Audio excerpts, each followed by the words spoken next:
Very good morning. You're watching Sunrise this Sunday morning, and we're with you through until 10 o'clock. Still to come, Henry's with us for the papers, as usual. Charlotte's got all the rest of the news. But first, we're going to update you on the British...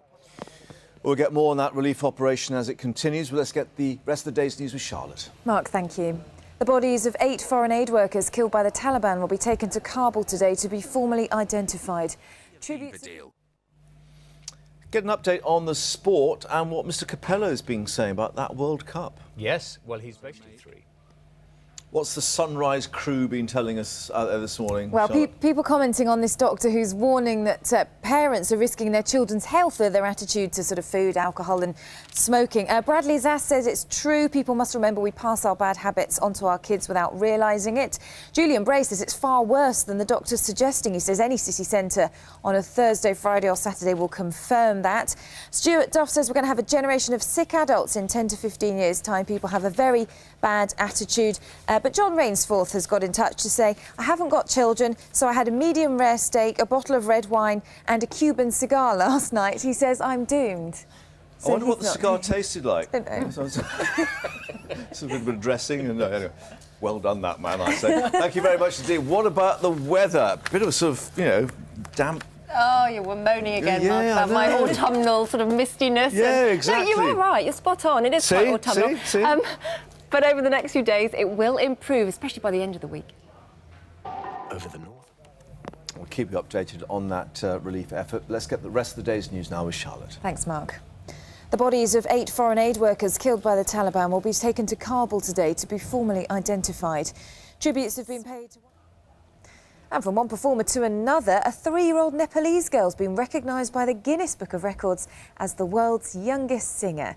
Atithi KC, who is known for her ability to hit all the right notes, has already released her own album. It's not unusual for children in Nepal to sing, apparently, but experts have been surprised at how talented she is.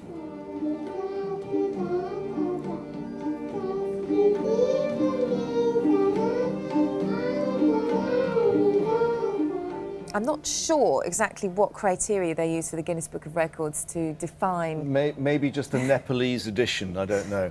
But thank you very much indeed for that musical interlude once more. We'll keep trying to raise the bar. Good morning. You're watching Sunrise this Sunday. We're with you until 10 o'clock, still to come. We're talking football, but not with Ollie, because he knows nothing about it. He's here for the papers. See... Had you worried for a moment? However, Ollie will be looking at all the headlines for us fairly shortly. Charlotte too with the rest of the news, but that to come. First, we're going to update you. Keep you updated on that aid effort, of course. Got all the papers with Ollie fairly shortly. First, Charlotte with the rest of the day's news. Thank you, Mark. The bodies of 8 foreign aid workers killed by the Taliban will be taken to Kabul today to be formally identified. As to what he thinks of Atithi singing. I think it's possibly still a while to go before X Factor Nepal is a viable proposition. Yeah, I think the Nepalese sort of note structure is slightly different to ours. I think it's Nepal's got talent. Yeah, exactly. Nepal hasn't got talent. Yeah. Thank you for that. We shall have another musical interlude next week, I think, maybe. A little regular feature on Sunrise on a Sunday. But regular feature too at the morning papers. Ollie's with us this morning. Good morning to you. Hello. And Fergie's facing bankruptcy, the Sunday Telegraph says. Yes. I think one of the things that's kept the royal family relevant in the later part of the 20th century and now is the broken marriages, the Duchess of York. And I actually sincerely mean this. I actually think one of the things that continues to keep them relevant now, tightened belts, age of austerity, is Fergie has got these money problems. And actually there's no obvious solution, not even for a member, OK, a slightly tenuous member, but a member of the royal family. She's going to have to, the Telegraph is saying, declare herself bankrupt. To get out of it, she has £5 million, mostly in lawyers' fees in America. Yeah, the difficulty is, of course, that even though she's not technically a member of the royal family as such now, that, the daughters are still very much part of it, and no member of the royal family has ever been declared bankrupt. I mean, it would be quite a precedent. That's right. In fact, the Telegraph says no senior member of the royal family has ever been declared bankrupt, so no change here. Right. Does. Yeah. But the implication is that she would be the most senior ever to have been declared bankrupt. So yes, it would be a big issue for the royal family. David Cameron apparently has been briefed about it when he chats with the Queen and so on. But what's wonderful about this article is you get these very indiscreet royal sources. I don't know if they work in the palace or who they are, of course. That's one of the great things about being a source, isn't it? But saying things like, the Duchess does not have any idea about money. She's been paying for lawyers and not realising how much it costs when they bring 2 aides along.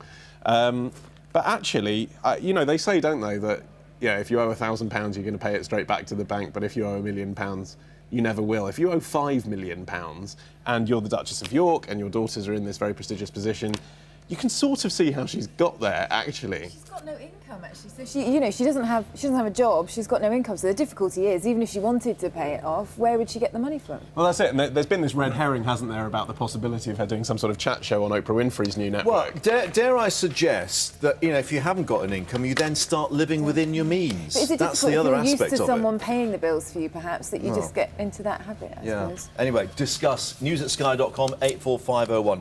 What would you do if you had to raise £5 million fairly quickly? We'll pass the ideas on. Times, page 13. Yes. The cost of the papal visit, meanwhile, may force a cut in police numbers. Indeed, yeah, more money worries. This is a slightly strange story. So Pope Benedict obviously is coming over soon. He's taking part in numerous kind of large-scale events. One of them, they're predicting, is going to have 70,000 people there. And local police forces appear to be complaining that there's not extra money from the Home Office for them to staff these events with relevant security. Now, it seems to me, I think there are lots of reasons, if you want to object to the papal visit. You know, you've got your secularists and your Muslim groups and your gay groups and everyone else who has their own issue for that.